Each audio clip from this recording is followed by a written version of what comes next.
Bonjour et bienvenue à tous au JT de l'Homme Jeune. Bonjour. Dans cette édition, nous allons traiter plusieurs sujets. Une rencontre avec Samir Maïzad qui nous parle de son parcours. Entre deux patients, le docteur Thévenot nous ouvre les portes de son cabinet médical. L'ancien champion de boxe, Saïd Benajeb, nous invite dans sa salle. Entretien avec le jeune rappeur de Bagneux, Sultan. Issu d'Aubervilliers, Samir Maïzad, professeur des écoles, nous invite dans sa classe. Bonjour déjà, donc là il faut savoir que ça me fait vraiment plaisir d'être là aujourd'hui, c'est une fierté pour moi. Et voilà, je vais me présenter, je m'appelle Samir Maïzad, Alberti-Villarien, et actuellement je suis professeur des écoles. Pourquoi avoir choisi cette voie professionnelle? J'ai choisi cette voie parce que c'est une voie j'ai toujours aimé en fait transmettre mon savoir. Et je me suis dit, au vu de mes compétences que j'ai fait à l'université, je me suis dit pourquoi pas enseigner cette fois-ci et faire de ça mon métier. D'accord. Quel genre de professeur êtes-vous? Je ne suis pas forcément sévère, j'ai l'habitude avec les enfants et les jeunes, je les connais parce que comme je disais tout à l'heure, j'ai pu les fréquenter dans les centres de loisirs, donc j'ai une certaine manière, on va dire, on a appris des choses sur le terrain et sévère, en réalité, j'ai pas besoin d'être non plus sévère. Si on arrive à bien tenir sa classe, si les jeunes et les élèves plutôt vous font confiance et ils savent que vous êtes là pour eux, donc en général, ils se tiennent bien. Si vous devez changer quelque chose aux lois d'éducation, que ferez-vous? Tout simplement, essayer d'avoir plus de maîtres que de classes. Donc, qu'est-ce que ça veut dire plus de maîtres que de classes? C'est, vous savez, si vous avez 5 classes dans une école primaire, j'aimerais bien avoir 6 enseignants. Pourquoi 6 enseignants, voire 7? C'est-à-dire que j'aurai toujours 2 enseignants à disponibilité en plus qui peuvent intervenir avec un enseignant dans sa classe qui peut être en difficulté. Quelles sont les principales difficultés que vous rencontrez en tant qu'enseignant? C'est vraiment le fait d'avoir face à nous plusieurs élèves et du coup en réalité c'est pas on n'a pas une obligation de résultat. En tant qu'enseignant, on n'est pas obligé de faire réussir tout le monde. C'est grave ce que je suis en train de dire, mais c'est vrai, c'est ça. Mais on a une obligation, c'est de faire progresser tout le monde. Pourquoi? Parce que c'est compliqué, en tant qu'enseignant, intervenir face à 25 élèves, c'est dur.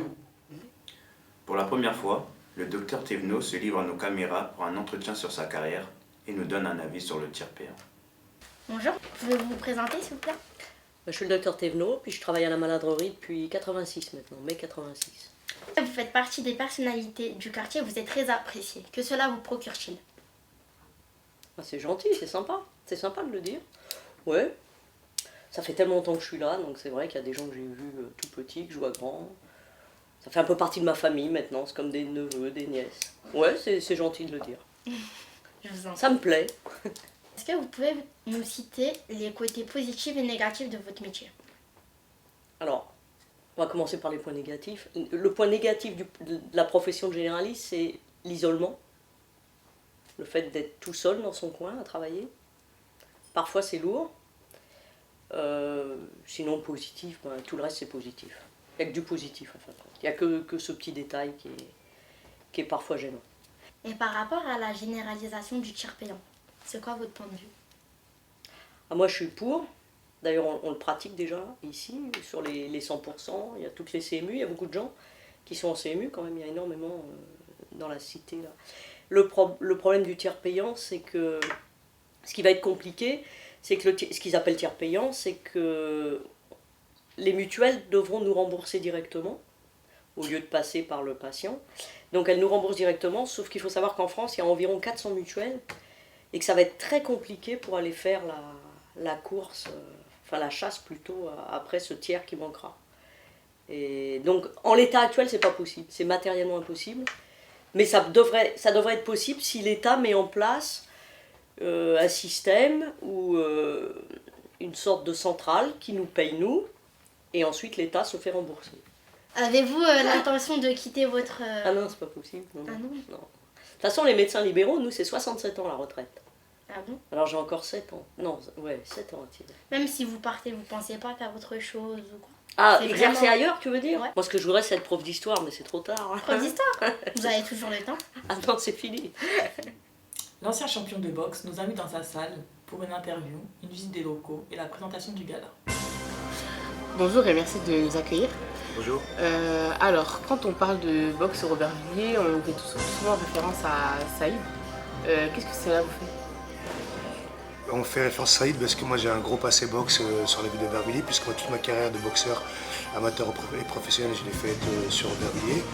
Et ça me fait plutôt plaisir que les gens m'associent à ce sport. Déjà parce que c'est le seul club de boxe anglaise sur la ville. Et puis pour les gens d'Aubervilliers, je suis peut-être une référence sur le niveau de la boxe, c'est pour ça qu'ils me citent souvent. Cette salle existe depuis plus de 40 ans, qui avant c'était le club municipal d'Aubervilliers, et le club Boxing Beats existe depuis 1999. Donc c'est un club que j'ai monté en 1999 suite à notre sortie du club municipal, et donc maintenant ça fait 16 ans que ce club existe. Il y a pas mal de champions qui sont passés entre vos mains, surtout des filles. Est-ce que cela c'est une fierté pour vous?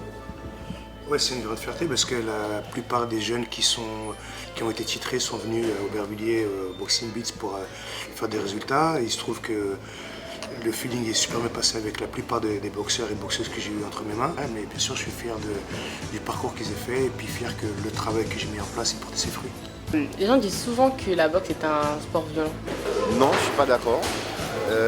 Il n'y a qu'à voir sur Internet, quand tu tapes sport dangereux, il me semble que la boxe est classée 30e parmi les sports dangereux. Le football est beaucoup plus dangereux que la boxe. Donc la boxe c'est un sport encadré, il y a des règles à suivre, il y a des protections. C'est sûr que ça peut paraître violent, mais vous verrez que maintenant les femmes se mettent à la boxe. C'est vraiment pas violent, c'est un sport encadré, c'est le noble art, il porte bien son nom.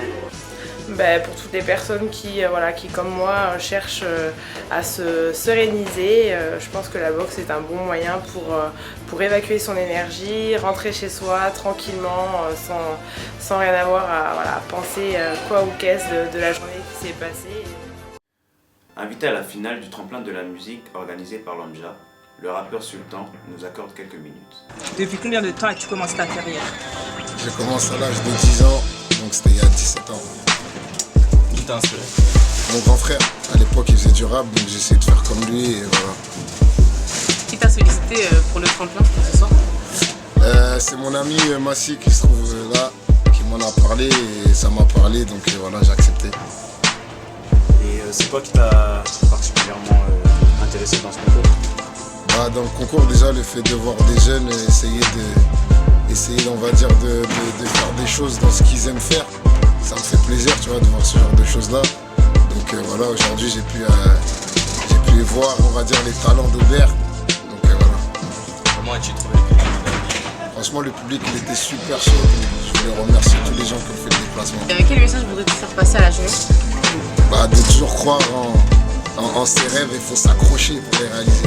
Voilà. Merci.